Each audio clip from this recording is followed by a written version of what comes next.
Hey everybody, it's Scott Steen with winnersandwhiners.com coming to you from the Kiss to Degenerate studio on the expansive first floor of the Winners and Whiners Sports and Entertainment Complex to bring you today's Deep 3. As always, if you would be so kind, continue that fine habit and tradition you have of smashing that like button. We appreciate it. Hey, we went 3-0 for you yesterday. Surely that deserves a thumb. And if you haven't done so already, we're gearing up again, taking lots of comers over at the over at the YouTube channel. So make sure that you get subscribed to that. Tell your friends, tell your neighbors. Check out his social media pages for Winners and Whiners on Facebook, on Twitter as well. And of course, most importantly, let us know what you're playing in the comment section. Tell us what you're on today. Are you fading the Deep 3? Are you thinking the run is over? We've had a nice little run here over the last 3 days. I believe we've gone 7-2 over the last 3. Not too shabby. We'll take that. So if you're fading us, let us know why. And if you're tailing us, well, we know why. Because we're hot, baby. And of course, tell us what else you're playing. Maybe you got to play in the golf, a little tennis, whatever it is. Put it in there. You get it right, we give you the shout out. That's the way it works. You get enough of them right, just like Kiss to Degenerate, you will be the capper of the day. So how did he do? Did he defend his title? Is he still wearing the crown when the dust has settled? We'll find out just shortly. And quick word, we're going to rip through this, kids. All right, it's late in the morning. I got a late start after the live broadcast, which we had a lot of fun. Had my buddy the Buffalo Wingman over. So yeah, make sure you check out the video if you get a chance. Check out the Wingman's new YouTube channel under the Buffalo Wingman. He's getting ready to fire that up just in time for college football. So check back there, get yourself subscribed, and yeah, we had a lot of fun. Anyway, the bottom line is I'm up late. It's about whatever time it is, 3:30 in the morning. So we're going to rip through there. No 25 minutes tonight, kids. Okay, that's my promise to you. So check out Winners and Whiners. Check out statsall.com. Check out pointsbet.com. All right, you know the drill. All right, do all that stuff. Good. Thank you very much. Appreciate it. All right, let's take a look at quick recap of yesterday's action. We did like I said, did pretty darn good. We had the Chiefs in the first half. They took care of business as Pat Mahomes just got one series as the Chiefs defense gave up a 7.5-minute drive to start the game. Cost us any chance of having perhaps 2 drives there in the first quarter with Mr. Mahomes. Didn't matter. Chiefs still rolled early and often over a very bad Cincinnati team. The Niners in the game that we actually did the live broadcast. What a dreadful, awful football game that was. It was hard to watch, but it was made a little easier by the fact that the 49ers took care of business, win 17-9 over Dallas, and we win it on a last-second fourth down play as a big defensive stop there. So yeah, kind of a fun game at the end, just because we had action on it. All right, and we also had the LA Angels Boston over, and that one ended up not really even being close as the Angels jumped all over a dreadful Rick Porcello. On the premium side, took one of the not all-time bad beats, but certainly took a very bad beat in the Atlanta game as the Braves had the Atlanta on the run line. The Braves coughed up a 2-run lead in the bottom of the 8th and hit a 3-run homer in the top of the 9th to go up 6-2. And only to watch the Braves pen again implode and give up 4 runs in the bottom of the 9th to tie it, and Miami ultimately walked it off. And, maybe it's just me, but when we lose one like that, and I go, you know what, Miami, you might as well win and punish the Braves for being such assholes. So they took care of business. San Diego rallied late, and they took care of business on the run line. So we go 1-1 on the premium side, 3-0 on the deep 3, 4-1 on the day. We'll take it. All right, so starting with our first play of the day, Nationals at the Mets. I like them Metis. They're hot on the run line, -1.5. Give us plus 108 on that. Anibal Sanchez goes for the Nats against Jake DeGrom. For the Mets, hey man, we're gonna ride the hot shooter right here, okay? The Mets are on a tear, and so is DeGrom. The boys from New York, the Amazons, have won 15-16, and they stand just half a game back in the wild card battle. They have jumped 7 teams with that winning streak. DeGrom's had a very good season, and he has had a fantastic month. 1.35 ERA, 0.98 WHIP. He's had 2 great starts against the Nationals this season, giving up just 1 earned run over 13 innings.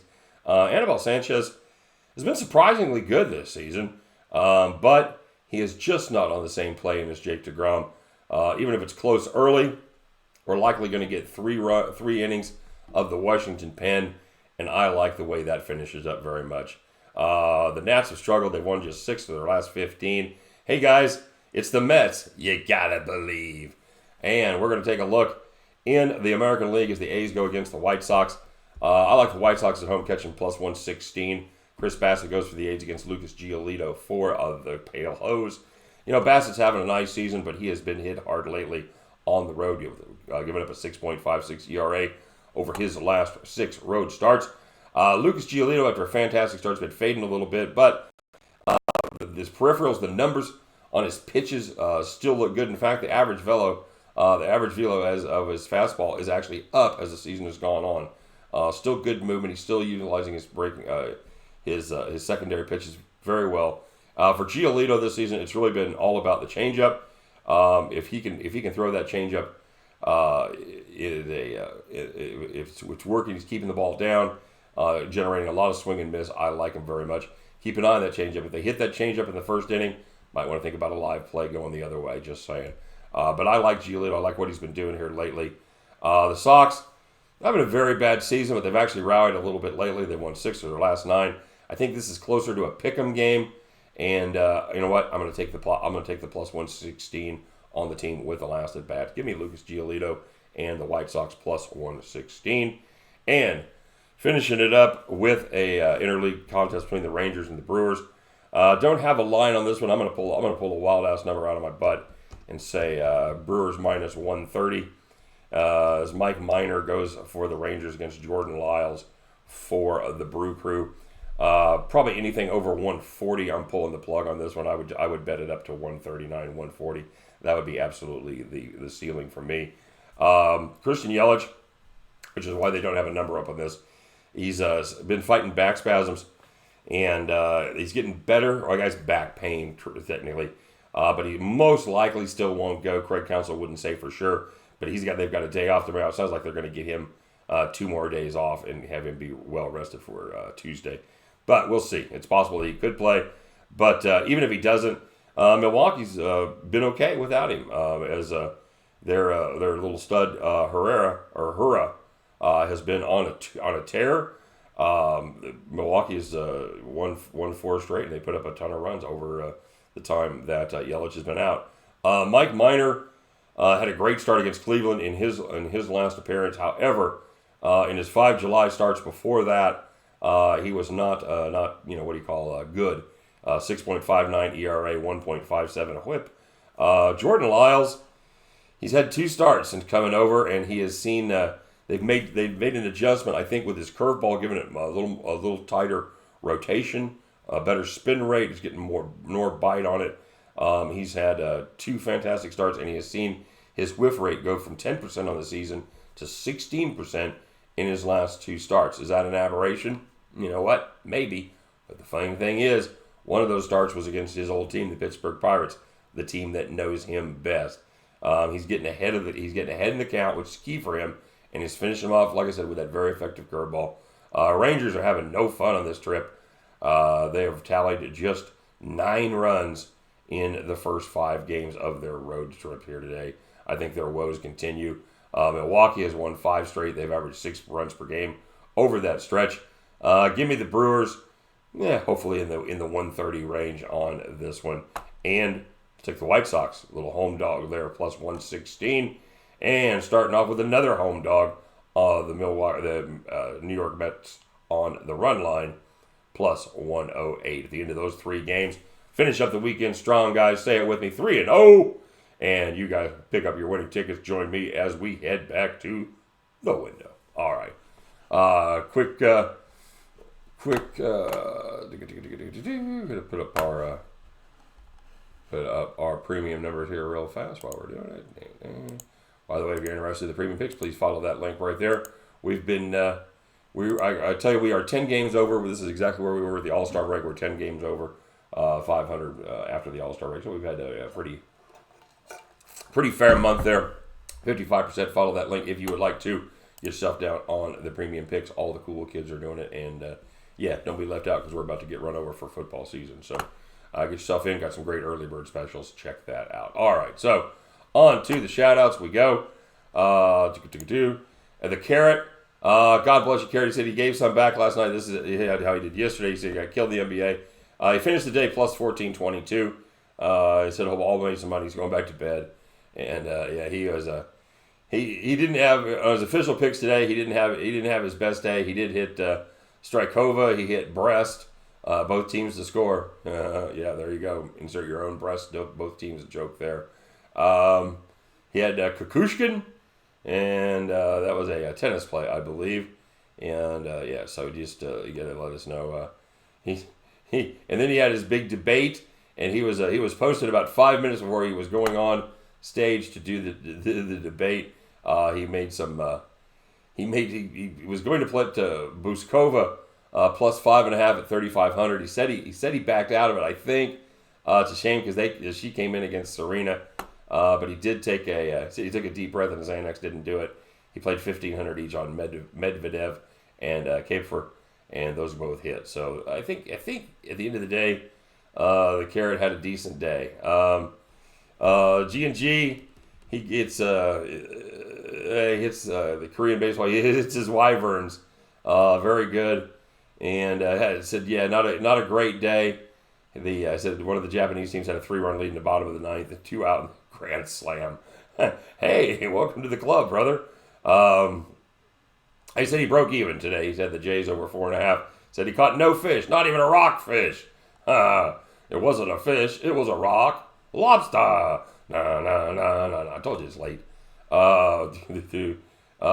Kent P said he's not. I was talking about the what did the zero say? He said I thought hat was the right choice until you said belt. That changed my mind. Yeah, I should have had you guys all on my. I should have had you guys ask the audience. It was all right. So speaking of still salty, he tells us with the Kansas City first half play. He had San Diego, Colorado over 8.5, and so yeah, Kent went about even on that one. Kiss to Degenerate said if you're into horse racing, and we didn't count this as an official play, but he had 3 green light go with long weekend second. Green light go won the race. Long weekend not so much. So that was a darn fine tip, but we just should have played it over everything on the exacta there. But he also had some nice picks in the MLB. He had the Yankees Toronto under in the first 5. Had the Phillies and the Giants under. He had the Raiders minus 4.5. He had the Niners minus 4.5. Those all paid off. Miguel, dude, you had Kukushkin and you had Kennan, but then you had some picks that I couldn't find. You had Bautista. It looks like he lost in the quarters yesterday. And then some soccer plays with Bosnov and Ghent. I think they play tomorrow. And then AEK, which I can't find a game for them till the 15th. So, dude, help me if I'm missing something. Like I said, it's late, so I don't doubt that. I don't doubt that that's what happened there. So help me out on that one if you would. And so anyway, Kiss to Degenerate. I didn't have his final total. He goes 4-1. 4-1. He missed a parlay. So it goes 4-1 on straight bets, 0-1 on the parlay, plus 261, the way they count that. Kyle Z with some good news, because I talked about yesterday, Kyle looked like he broke about even, but what he told me was he weighted all of his picks, and he played some for more, so he ended up going up 8 units yesterday, which is, again, a fine darn day. Kyle he started slow and then got hot late. He had Houston on the run line. He had the Cubs, Reds under, Mets on the money line. Had the Mets team total over 4. That was a push. And then he had the Rockies San Diego over 8.5. Finished up taking a swing at the Diamondbacks plus 154. Didn't quite get there. So the price was too high. I agree. I think that's a fair play. Pappy Longwood. He had Boskova plus 5.5 games against Serena, and that against I believe that was. That was. She actually won the first set, so that helped. She won the first set 6-1, and then lost the other two 6-3, 6-3. So yeah, she actually did very well there. And then he also had the Houston-Baltimore over 11. That one just barely got home. And he had the Reds minus 106. In the NFL, he had 3 picks. And he did have the Chiefs right. I said, let's eat, Scott. I said, oh, and yeah, we're ready. We're ready, Poppy. He said he had Monfils Gale did win last night. He had him +2, but he won outright. So, Robert Gurman, excuse me, he said, "You, sir, are a reprobate flipper." And he said, "Good luck on your inside games."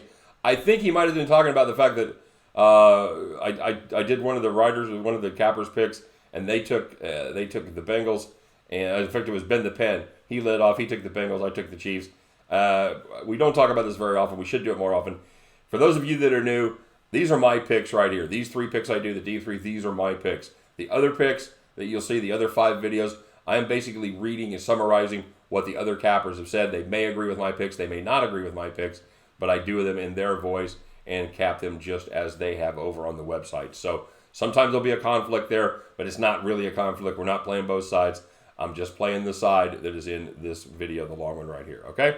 So there you go. And Mikey B had a fine day. He went 3-1, plus 155. He had the Boston over. He had the New York Yankees on the money line. He missed out on the D-backs run line. He also had Tampa Bay on the run line, on the money line. 3-1 plus 155. And yeah, so there you go. And so Mikey B was a profitable capper today, plus 155. And we just had one other profitable capper. The way I do it up, the way I do the math, it looks like Kiss to Degenerate 4-1 on the straight bets, 0-1 on the parlay, plus 261 on the day. Kiss to Degenerate, you're halfway home, baby. Halfway home to a shirt for the 2nd day in a row. Kiss to Degenerate is our capper of the day. Congratulations, sir. Well done. Congratulations to the rest of you guys. I hope everybody has some fun. Thanks very much for stopping by the live broadcast. If you did that, we had a good time. If you haven't checked it out, it's long. It's 3 hours and 20 minutes. But if you get an opportunity, yeah, check it out. Look at some of the fun stuff. All right, guys. Thanks for being there. Good luck on all your plays, all that good stuff. And we'll, you know, what we'll do. We'll meet up here, right here, same place, same bat time, same bat channel, and we'll bitch about our bad beats, and we will brag about our fat stacks. All right, you guys have a good Sunday. Hey, get out there and spend a little time with the family. All right, get those bets down, and then maybe get a little family time and finish up the Sunday with some beautiful weather and having some fun. All right, you guys take care. We'll see you tomorrow. Peace.